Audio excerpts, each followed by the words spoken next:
Hello guys, Gauri ശങ്കരത്തിൻ്റെ പുതിയ episode റിവ്യൂയിലേക്ക് സ്വാഗതം. അങ്ങനെ മഹാദേവനോട് പറയുവാണ് കേട്ടോ, ഇതൊരു പെങ്കൊച്ച് തന്ന, എന്നെ സ്നേഹിക്കുന്ന ഒരു പെങ്കൊച്ച് തന്നാന്നൊക്കെ ശേഖരൻ പറയുമ്പോൾ ചോദിക്കുന്നുണ്ട്, കമലയാണോ എന്നൊക്കെ പറയുന്നുണ്ട്. ഏത് എൻ്റെ കഴുത്തിൻ്റെ കുത്തിന് പിടിച്ചവളോ? അവൾ വന്നാൽ ഞാൻ മേടിക്കുമെന്ന് തോന്നുന്നുണ്ടോ? അച്ഛൻ പണ്ടെന്നോട് ബെറ്റ് വെച്ച് ഓർക്കുന്നുണ്ടോ എന്നെ ഒന്നിനും കൊള്ളില്ലെന്ന്? എന്നാൽ അങ്ങനെയല്ല എന്ന് പറയുമ്പം മഹാദേവൻ പറയുന്നുണ്ട്, ഈ കോളർ കെട്ടി ശരിയായില്ല, നീ ഇതൊന്ന് ശരിയാക്കി തന്നേന്ന് പറയുന്നുണ്ട്. അച്ഛ ആനക്കാര്യം പറയുമ്പോഴാണോ അച്ഛൻ്റെ ചേനക്കാര്യം എന്ന് പറഞ്ഞ് ശേഖരൻ പറയാം, ആരാന്ന് വെച്ചാൽ ചോദിക്കച്ചാ, ഞാൻ പറയട്ടെ എന്ന് പറയുമ്പോൾ ശേഖരനോട് പറയണം, ഓ നീ ഒന്ന് പറഞ്ഞു തൊലയ്ക്ക്, ഒന്നാമത് വേദന എടുക്കുവാന്ന് മഹാദേവൻ പറയുവാണ് കേട്ടോ. അത് കേട്ടിട്ട് ശേഖരൻ പറയാം, ഈ ചോദ്യത്തിന് വേണ്ടിയിട്ട് ഞാൻ വെയിറ്റ് ചെയ്തത്, ഇതെനിക്ക് ഗംഗയാണ് തന്നതെന്ന് പറയുവാണ് കേട്ടോ. അപ്പോഴേക്കും മഹാദേവൻ ഇങ്ങനെ അന്തം വിട്ടുപോവാണ്. എന്നിട്ട് പറയാം, അവൾ ചുമ്മാ വന്നായിരിക്കൂടാന്ന് പറയും, അല്ല ഇതിൽ എഴുതിയേക്കുന്നത് എന്താണെന്ന് നോക്ക്, ഈ ഹൃദയത്തിൽ എനിക്കൊരു സ്ഥാനം തരുമെന്നും. അവൾക്ക് ഞാൻ സ്ഥാനമല്ല അച്ഛാ കൊടുക്കുന്നേ എന്നൊക്കെ പറഞ്ഞ് ശേഖരൻ ഗംഗയോടോട്ടുള്ള സ്നേഹമൊക്കെ ഓരോന്ന് പറഞ്ഞുകൊണ്ടിരിക്കുവാണ് കേട്ടോ. അത് കഴിഞ്ഞപ്പോൾ രാധാമണി തങ്കച്ചി ഇത് കേട്ടുകൊണ്ട് വരുന്നുണ്ട്. അപ്പോഴേക്കും നാണം കുണുങ്ങി ശേഖരൻ രാധാമണി തങ്കച്ചിയുടെ മുമ്പിൽ കൂടെ അങ്ങ് പോവുകയാണ് കേട്ടോ. അപ്പോഴേക്കും രാധാമണി തങ്കച്ചി ചോദിക്കുന്നുണ്ട്, ഇവിടെ എന്താ നടക്കുന്നത് എന്ന് ചോദിക്കുമ്പോഴത്തേക്കും, ഇനി ഗംഗമോള് കൊടുത്താണോ അവന്, ഇനി ഇതായിരിക്കുമോ സത്യം, അതാണോ എന്നിങ്ങനെ പറയുമ്പോഴത്തേക്കും മഹാദേവൻ പറയുന്നുണ്ട്, എൻ്റെ തലയ്ക്ക് പ്രാന്ത് പിടിച്ചിരിക്കുകയാണ് കേട്ടോ, നീ എൻ്റെ അടുത്തൊന്നും പൊക്കെ, ഇവിടെ ചക്കിന് വെച്ച് കൊക്കിന് കൊണ്ടുവന്ന് പറഞ്ഞ പോലെ ഈ വീട്ടിലെ എല്ലാ കാര്യവും എന്ന് പറയുവാണ് കേട്ടോ. പിന്നെ കാണിക്കുന്നത് രാവിലെ ആദർശിനെയും കൊണ്ട് വേണി ബാങ്കിലെത്തുവാണ് ഡ്രൈവ് ചെയ്ത്. എന്നിട്ട് ആദർശ് തിരിച്ചു വന്നതിൻ്റെ ഇൻട്രൊഡക്ഷനും അപ്രീസിയേഷനൊക്കെ മാനേജർ പറയുന്നുണ്ട് കേട്ടോ. എന്നിട്ട് ആദർശിനോട് ക്യാബിനൊക്കെ കൊടുക്കുന്നുണ്ട്. ആ ക്യാബിൻ കാണുമ്പോഴത്തേക്കും എനിക്ക് ഒരുപാട് സന്തോഷമാവുന്നുണ്ട് കേട്ടോ. എന്നിട്ട് പറയുന്നുണ്ട്, ഇവിടെയായിരുന്നു നേരത്തെ ആദർശേണ്ണ ഇരുന്നതെന്ന് ചോദിക്കും. ആദർശ് പറയുന്നുണ്ട്, അല്ല പ്രൊമോഷനൊക്കെ കിട്ടി വന്നുകൊണ്ട് ഞാനിവിടെ ഇപ്പോൾ ഇനി തൊട്ടിരിക്കുന്നതെന്ന് പറയുവാണ്. അപ്പോൾ വേണി പറയാം, ഞാനൊരാഗ്രഹം പറയട്ടെ, നമുക്ക് ഈ ബാങ്കിലൊക്കെ അക്കൗണ്ട് ഉണ്ടല്ലോ, ആദ്യമായിട്ട് ഒപ്പിടുന്ന ഫയല് എൻ്റെ ആവണമെന്ന് എനിക്കുണ്ട്, എനിക്കൊരു ചെക്കിൽ ഒപ്പിട്ട് തരുമോ ആദർശേട്ടാ ഈ സീറ്റിൽ ഇരുന്നു എന്ന് ചോദിക്കുവാണ് കേട്ടോ. എന്നിട്ട് ആദർശ് അത് ചെയ്തൊക്കെ കൊടുക്കുന്നുണ്ട് കേട്ടോ. അപ്പോൾ വേണി പറയുകയാണ്, ഞാൻ ഇറങ്ങുവാണ്, ആദർശേട്ടൻ വൈകിട്ട് ഇറങ്ങുന്നതിന് മുമ്പ് എന്നെ ഒന്ന് വിളിച്ചാൽ മതി, ഞാൻ വന്ന് പിക്ക് ചെയ്തോളാം എന്നൊക്കെ പറയുവാണ് കേട്ടോ.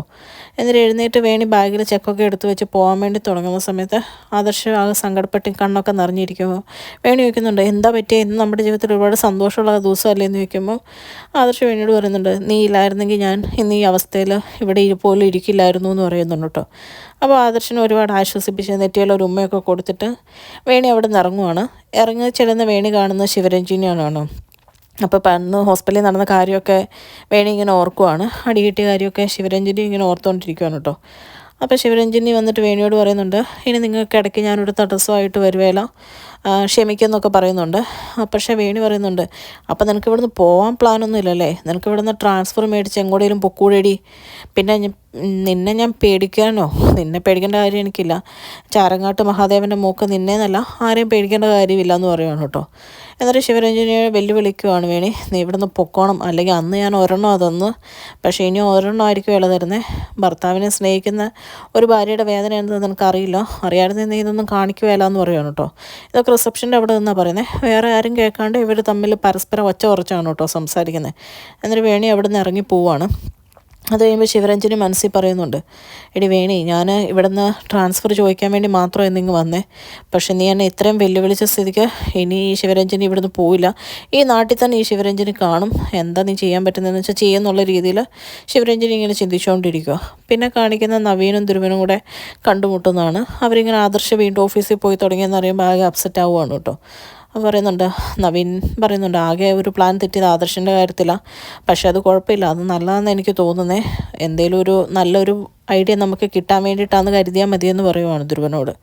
അപ്പം ധ്രുവൻ ചോദിക്കുന്നുണ്ട്, എന്ത് ഐഡിയ എന്ന് പറയുകയാണ്, എന്തായാലും ഗൗരിക്കും ശങ്കറിനും ആദർശനും വേണിക്കൊക്കെ പണി കൊടുക്കാൻ പറ്റുന്ന ഒരു കിടിലൻ ഐഡിയ തന്നെയാണ് കിട്ടിയേക്കുന്നത്. ചാരങ്ങാട് മഹാദേവൻ എന്തായാലും തൃശ്ശൂർ ഇലക്ഷന് നിൽക്കുക, മത്സരിക്കാൻ വേണ്ടി പുള്ളി ഉദ്ദേശിച്ചിട്ടുമുണ്ട്, പക്ഷേ പുള്ളി അവിടെ ജയിച്ചില്ലെങ്കിലോ, 8 നില പൊട്ടിയാലോ, അതെങ്ങനെ ഉണ്ടായിരിക്കും എന്നൊക്കെ ചോദിക്കുകയാണ് കേട്ടോ.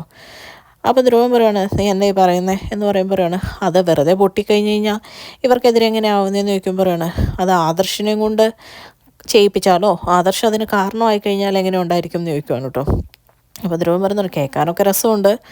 അപ്പോഴേക്കും നവീൻ പറയും, കേൾക്കാൻ മാത്രമല്ല ആദർശ് തന്നെയായിരിക്കും അതിന് കാരണം, അങ്ങനെ ഇനി അടുത്ത പൊട്ടിത്തെറി അവരുടെ വീട്ടിൽ ഞാൻ ഉണ്ടാക്കും എന്ന് പറയുവാണ് കേട്ടോ. എന്നിട്ട് അവരിങ്ങനെ പരസ്പരം ചിരിച്ചുകൊണ്ട് നിൽക്കുവാണ്, എന്തോ ഒരു പ്ലാനൊക്കെ പറഞ്ഞുകൊണ്ട്. പിന്നെ കാണിക്കുന്ന ചാരങ്ങാട് വീടാണ്. അവിടെ കുഴുത്തുരുപ്പ് വക്കീൽ വരുവാണ് കേട്ടോ. കുഴുത്തുരുപ്പ് വക്കീലിനൊരു സമാധാനം ഇല്ലാത്ത പോലെ അങ്ങോട്ടും ഇങ്ങോട്ടും നടക്കുന്നതാണ്. മഹാദേവൻ ചോദിക്കുന്നുണ്ട്, തനിക്ക് എന്തോ പറ്റിയോടോ, തനിക്ക് വല്ല മൂലക്കൂരും ഉണ്ടോ, എവിടെയെങ്കിലും ഇരിക്കാൻ പാടില്ല എന്നൊക്കെ ചോദിക്കുന്നുണ്ട്.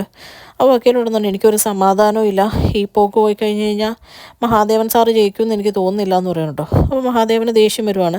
എന്നിട്ട് പറയാം, എന്തുട്ടടോ തൃശ്ശൂർ ഞാൻ ജയിക്കുമായിരുന്നോ, അതിനെന്താടോ കാരണം, ഞാൻ മിനിമം ഒരു 2 ലക്ഷം ഭൂരിപക്ഷത്തോടുകൂടെ തന്നെ തൃശ്ശൂർ ജയിക്കും. ഈ തൃശ്ശൂരിനെ പറ്റി തന്നെയല്ലേ താനീ പറയുന്നത്, ഞാനിവിടെയല്ലേ ജീവിക്കണേ, എനിക്കറിയാൻ പാടില്ല ഇവിടുത്തെ ആൾക്കാരുടെ കാര്യം എന്നൊക്കെ ചോദിക്കുവാണ് കേട്ടോ. അപ്പം കൊഴുത്തിരിപ്പ് ഒരിക്കലും പറയുകയാണ്, സംഭവമൊക്കെ ശരിയാണ്, പക്ഷേ അവസ്ഥ ഇപ്പം അതല്ലല്ലോ, ഇപ്പോഴത്തെ ഈ അവസ്ഥയിലാണെങ്കിൽ എന്ന് പറയുമ്പോഴത്തേക്കും മഹാദേവൻ കളിയാക്കി ചോദിക്കും, എന്തവസ്ഥയോടോ ഈ ചാരങ്ങാട്ട് മഹാദേവൻ കാണാത്ത എന്തവസ്ഥയാണെന്ന് പറയുവാണ്. അത്രയും കാണിച്ച് അവർ സംസാരിച്ചുകൊണ്ട് നിൽക്കുന്ന കാണിച്ചുകൊണ്ടാണ് കേട്ടോ ഇന്നത്തെ എപ്പിസോഡ് അവസാനിക്കുന്നത്. ചാനൽ ഇഷ്ടപ്പെട്ട് കഴിഞ്ഞാൽ ലൈക്ക് ചെയ്യാനും സബ്സ്ക്രൈബ് ചെയ്യാനും കമൻറ്റ് ചെയ്യാനും മറക്കല്ലേ. Thank you.